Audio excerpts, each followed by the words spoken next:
সে যে মরতি ধরেছে, মরতি ধরেছে, মরতি ধরেছে, প্রীতি রস যেন মরতি ধরেছে, প্রীতি রস যেন মরতি ধরেছে, প্রীতি রস যেন মরতি ধরেছে, প্রীতি রস যেন মরতি ধরেছে, এবার মরতি ধরেছে, মরতি ধরেছে, মরতি ধরেছে, মরতি ধরেছে, কুরতি নাশিতে মরতি ধরেছে, কুরতি নাশিতে মরতি ধরেছে, কুরতি নাশিতে মরতি ধরেছে, কুরতি নাশিতে মরতি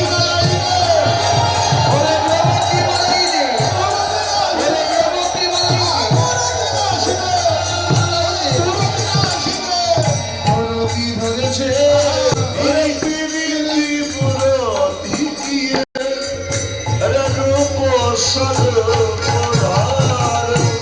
ভালোবাসা কারো হয়ে রতি নাম হয়, রতি কারো হয়ে প্রেম আখ্যা হয়, প্রেম আখ্যা হয়, প্রেমের স্বাদ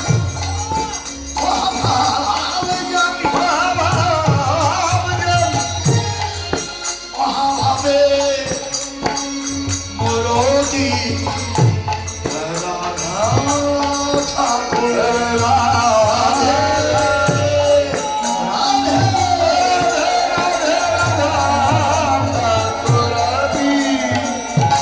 ভালোবাসা যায়, ভালোবাসা যায় জগতে যে করেছে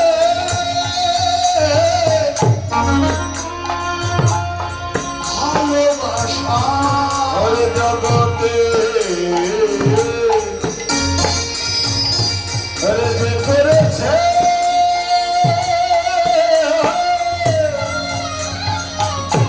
ভালোবাসা জগতে যে করেছে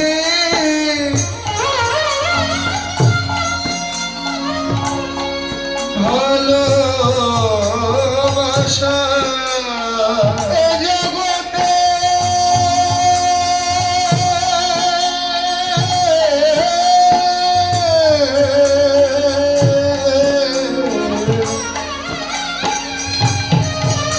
জগতে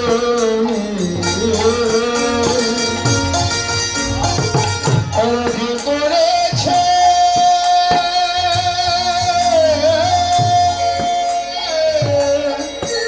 ভালো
ভালোবাসা। ওরে গুরু কৃপা শিরে ধরে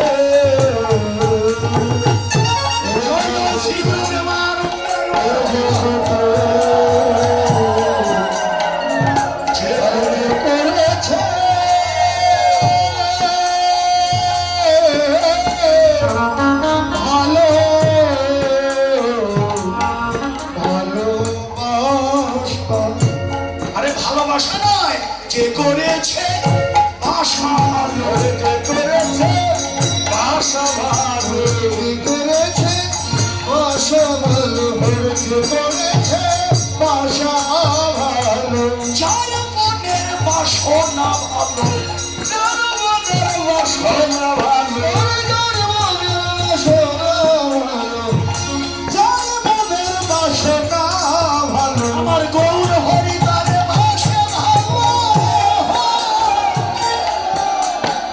যার মনের বাসনা ভালো, আমার গৌর হরি তার বাসা ভালো, যার মনের বাসনা ভালো, আমার গৌর হরি তার বাসে ভালো, যার মনের বাসনা ভালো, আমার গৌর হরি তারে বাসে ভালো। হরি তার বাসা ভালো, বাসনা ভালো, হরি তার বাসা ভালো, যার মনের বাসনা হরি ভালো। প্রীতি মরতে গিয়ে পরম স্বরূপ ধরো। একদিকে বাসাটা ভালো যায়, বাসনা ভালো যায়, মনের বাসনা ভালো যায়, আবার পাত্রটাও ভালো যায়। এই যে পাত্র, ক্ষেত্র তৈরি চাই। ক্ষেত্র যদি তৈরি না হয়, বীজ যতই ভালো হোক হবে না। ক্ষেত আগে তৈরি চাই। ওই যে গীতা, গীতায় শোনেন না, ক্ষেত্র ক্ষেত্রজ্ঞ বিভাগীজ আছে না? ক্ষেত্র ক্ষেত্রজ্ঞ বিভাগ কি করতে হবে? ক্ষেত্র তৈরি করতে হবে। ক্ষেত্র তৈরি হলে ক্ষেত্রজ্ঞের অবস্থান তখন হবে। ক্ষেত তৈরি চাই, বাসাটা ভালো চাই, জমির মাটি ভালো চাই। মাটিতে প্রত্যেকদিন জল ঢালা যায়। সে মাটি কোথায়? মাটি হলো ভক্তের চরণ ধুলি। এটা হলো শ্রেষ্ঠ মাটি। আর জল হলো যার যার নয়নের জল। প্রত্যেকদিন জল ঢালো, গৌর বলে কৃষ্ণ বলে কাঁদো, কাঁদলেই প্রাপ্তি নিকট ঘটে। আর ভক্তের চরণ ধুলি গায়ে মাখো, তোমার এই বাসা ভালো হবে। আমার গৌর এলেন আমার বাসাকে ভালো করে দেবার জন্যে। কিভাবে ভালোবাসা হবে? চেত দর্পণ মার্জন ভব মহা দাবাগ্নি নির্বাপন, শ্রেয় গৈরব চন্দ্রিকা বিতরণ, বিদ্যাবধূ জীবন আনন্দম বুধি বর্ধন, প্রতিপদে এই পূর্ণামৃত আস্বাদন,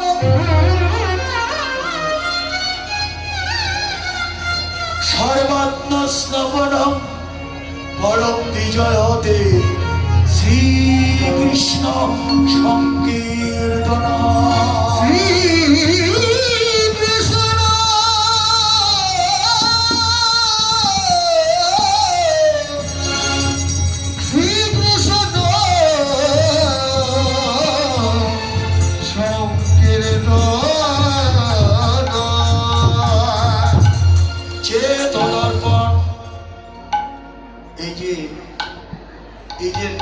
হৃদয়ের আয়না, এই আয়নাটাকে পরিষ্কার করো।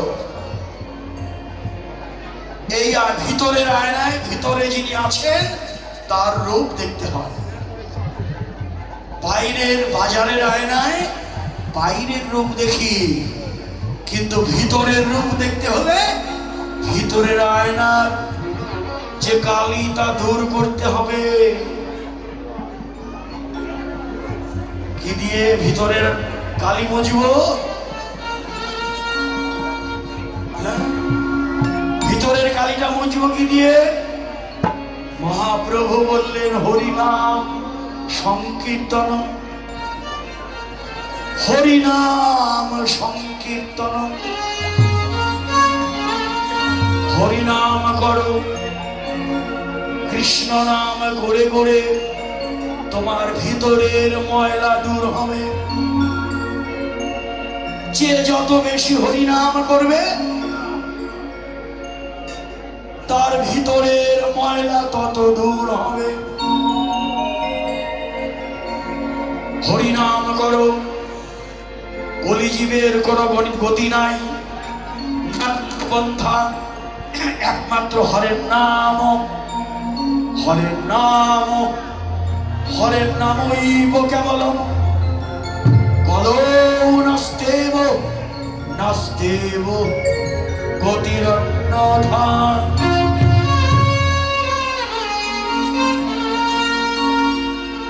হরিনাম ভিন্ন আর গতি নাই, গতি নাই, গতি নাই।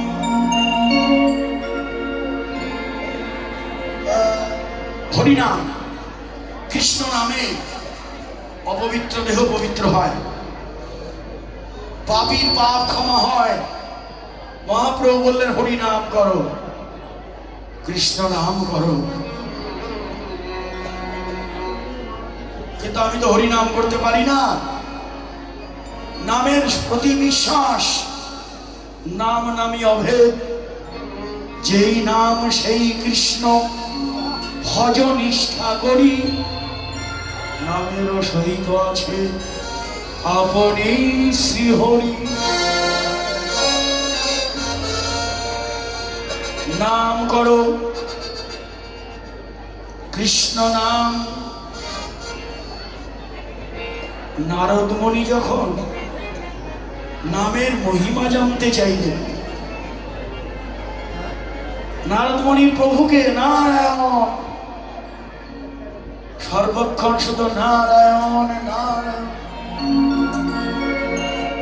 একদিন গিয়ে বললেন, প্রভু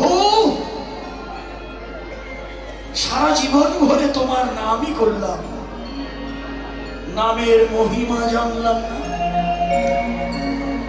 আমাকে বলো নামের মহিমা। নারায়ণ বললেন, তুমি ব্রহ্মার কাছে যাও। ব্রহ্মা চার মুখে নাম করে।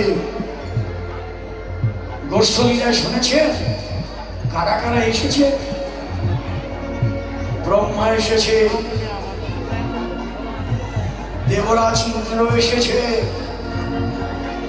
বাবা ভোলানাথ এসেছে, মা দুর্গা এসেছে, গণেশ কার্তিক অগণিত তারা ছুটে এসেছে।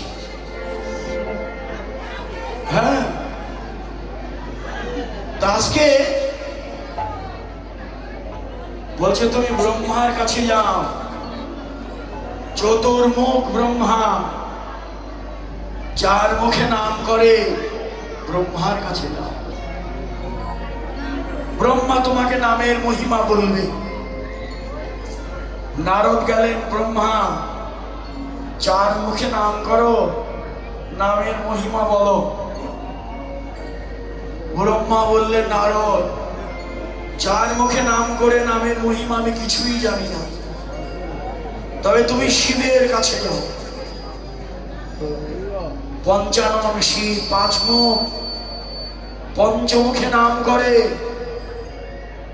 শিবের কাছে যাও।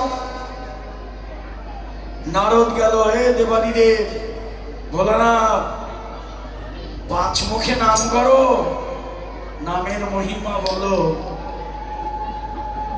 দেবাদিদেব মহাদেব নয়নের জল ছেড়ে দিয়ে বললেন, নারদ ওই মধুমাখা নাম পাঁচ মুখে বলেও আমি কিছুই জানি না।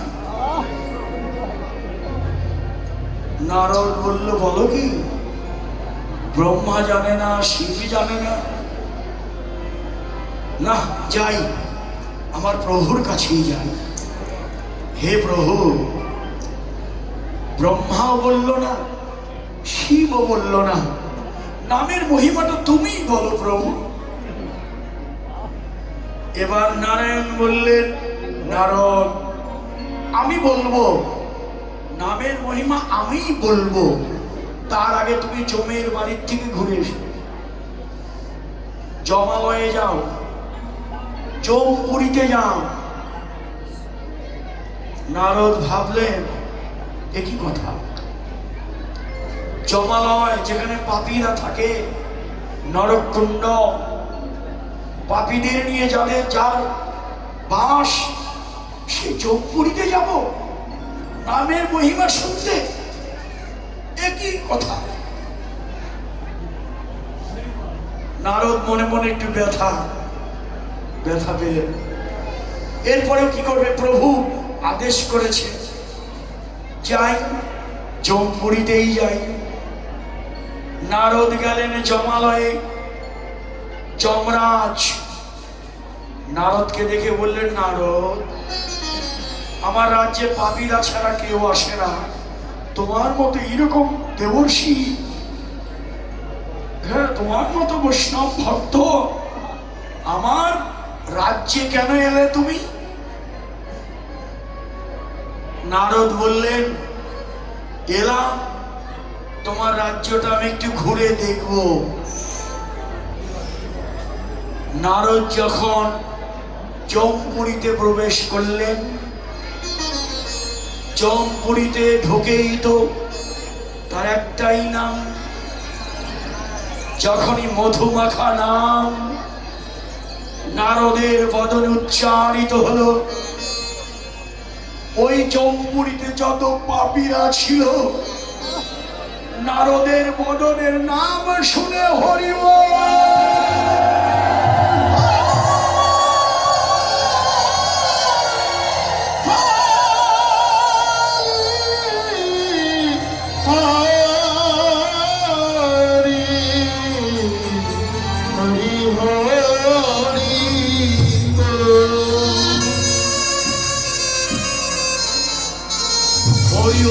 বলে উদ্ধার হয়ে গেল। দেখি যমরাজ বলেন, দেখি সব পাপীরা উদ্ধার হয়ে যাচ্ছে, ফিরে যাও, ফিরে যাও, তোমার বদনের নাম শুনে আমার রাজ্যের 3 দিকের পাপীরা উদ্ধার হয়ে গেছে, একটা দিক বাকি আছে, রৌরব নরক দক্ষিণে, ওদিকে আর যেও না। নারদকে ফিরিয়ে দিলেন। নারদ ফিরে গেল। নারায়ণ বললেন, নারদ এসেছো, এসো এসো, আজকে আমি তোমাকে নামের মহিমা শোনাবো। এবার নারদ নারায়ণের চরণে লুটিয়ে পড়লেন, প্রভু আমি আর শুনতে চাই না নামের মহিমা, আমি নিজ নয়নে দেখে এলাম তোমার নামের কত মহিমা। তোমার ওই নাম যদি কোনো পাপীর কানে যায়, পাপীর পাপ ক্ষমা হয়ে উদ্ধার হয়ে যায়।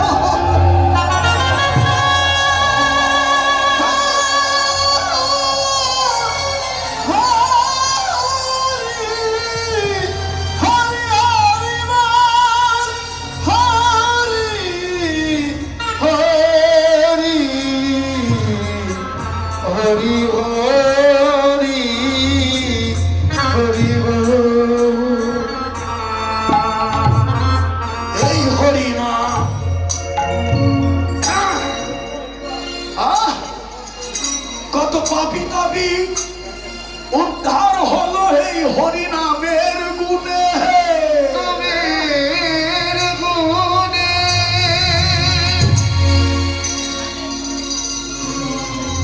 কত পাপী তাপী উদ্ধারিল এই নামের গুণে, হরি নামের গুণে। জগাই মাধাই পাপী ছিল, মধুর হরি নামে উদ্ধারিল। অহল্যা বাসানি ছিল, রাম নামে তরে গেল। আমার মতো পাপী ওই নাম আমাকে কৃপা করলো না কেন? আমার মন পাষাণ কাঁদলো না কেন?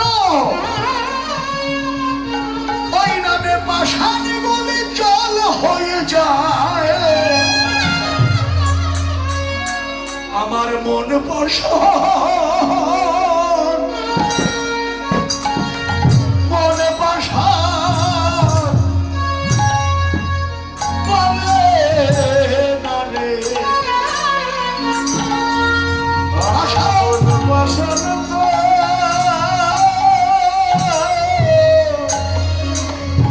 বলে না রে।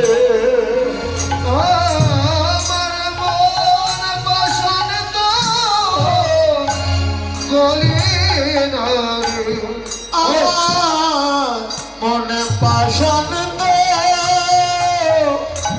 গলে না রে। ওই নামে পাষাণ গলে জল হয়ে যায়।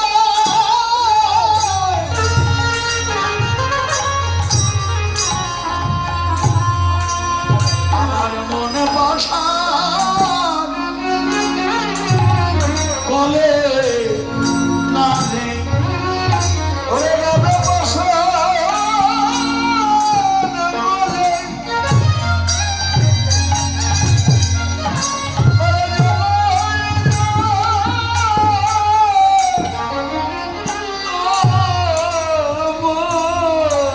মন পাষাণ,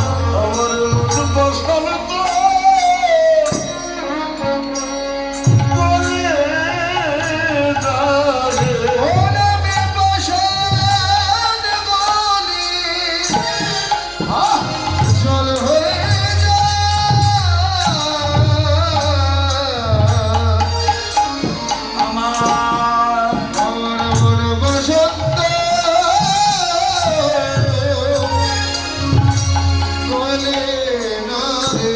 হরি নামে কত পাষাণ গলে হরে জল হয়ে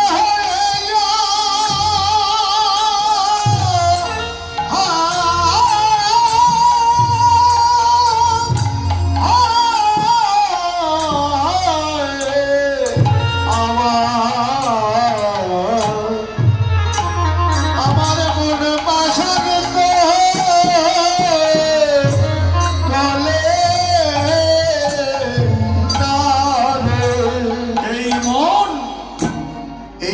পাষাণ হলে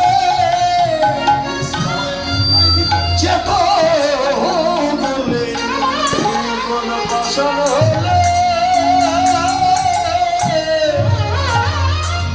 হয়ে যেত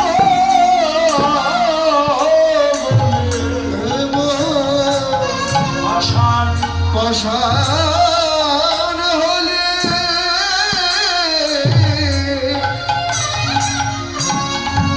যেত গলে। পাষাণ হলে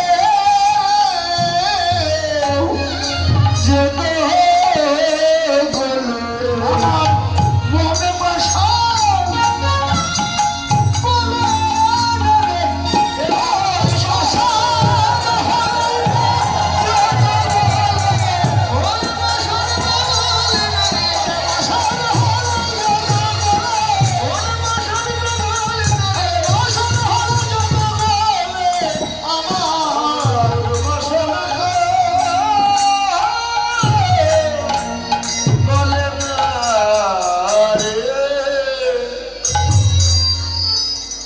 হরিনাম করো, তোমার বাসা ভালো হবে।